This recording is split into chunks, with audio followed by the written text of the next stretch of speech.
دوستو، زندگی کا اصول یہی ہے، لینے سے پہلے دینا پڑتا ہے۔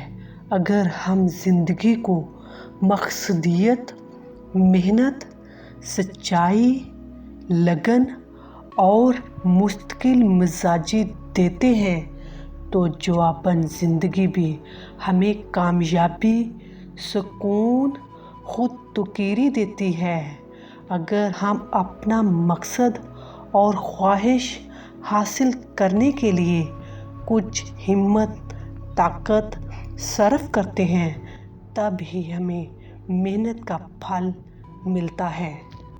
دوستو، کسی گاؤں میں پہاڑی کے نیچے ایک چشمہ بہتا تھا۔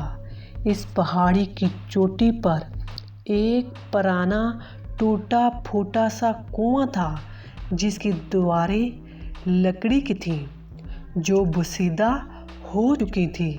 اس کنویں کے ساتھ ایک لکڑی کی بالٹی رکھی ہوئی تھی۔ صرف ایک چیز نے اس پرانے کنویں کو سب کی مرکزِ نظر بنایا ہوا تھا۔ وہ اس کنویں کے اوپر کھدے ہوئے 3 الفاظ تھے: خواہش کا کنواں۔ ایک دفعہ ایک لڑکے کا وہاں سے گزر ہوا۔ اس کی نظر کنویں پر درج الفاظ پر پڑی۔ یہ شخص بہت لالچی تھا۔ اس نے ایک نظر کنویں کو دیکھا اور اسے آزمانے کا سوچا۔ اس نے جلدی سے آنکھیں بند کر کے بہت سارا سونا حاصل کرنے کی خواہش ظاہر کر دی۔ کچھ دیر کے بعد اس نے آنکھیں کھول کر ادھر ادھر دیکھا، وہاں کچھ بھی نہ تھا۔ دل ہی دل میں اس نے کنویں کو برا بھلا کہا۔ جانے سے پہلے اس نے کنویں میں جھانکا تو یہ دیکھ کر حیران ہوا کہ سونے سے بھرا ایک بڑا سا برتن کنویں میں تیر رہا تھا۔ وہ بہت خوش ہوا۔ اس نے ہاتھ بڑھا کر برتن اٹھانے کی کوشش کی، مگر ہاتھ اس تک نہ پہنچ سکا۔ پھر اس نے قریب پڑے ایک ڈنڈے سے سونے کی ہانڈی نکالنے کی کوشش کی، مگر ناکام رہا۔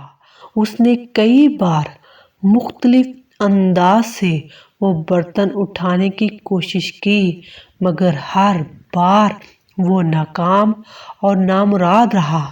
اسے بہت غصہ آیا اور بالآخر وہ تھک ہار کر کنویں کو برا بھلا کہتا واپس لوٹ گیا۔ اس کے جاتے ہی وہ سونے سے بھرا برتن بھی پانی کی سطح سے غائب ہو گیا۔ کچھ دن بعد ایک دوسرے لڑکے کا اسی کنویں سے گزر ہوا۔ اس نے بھی کنویں پر کھدے 3 الفاظ خواہش کا کنواں پڑھے تو وہ متجسس ہوا کہ میں بھی اس کنویں سے خواہش کر کے دیکھوں کہ یہ پوری ہوتی ہے یا نہیں۔ وہ لڑکا سوچنے لگا کہ آخر میں کیا مانگوں؟ اس وقت کون سی چیز میری زندگی میں سب سے زیادہ ضروری ہے؟ تھوڑی دیر سوچنے کے بعد اس نے ایک ہیرے کی انگوٹھی کی خواہش کی۔ جب آنکھیں کھولی، ادھر ادھر دیکھا تو کچھ نہ پایا۔ جب جھک کر کنویں میں دیکھا تو کنویں کی سطح پر ایک بہت قیمتی ہیرے کی انگوٹھی تیرتی ہوئی نظر آئی۔ پہلے لڑکے کی طرح اس نے بھی ہاتھ بڑھا کر انگوٹھی اٹھانے کی کوشش کی، مگر کامیابی نہ ہوئی۔ پھر درخت کی ایک ٹہنی سے بھی انگوٹھی نکالنے کی کوشش کی، مگر بے سود۔ اب یہ نوجوان سوچنے لگا کہ کس طرح اس نے انگوٹھی کو حاصل کرنا ہے۔ یکایک اس کے دماغ میں ایک خیال آیا۔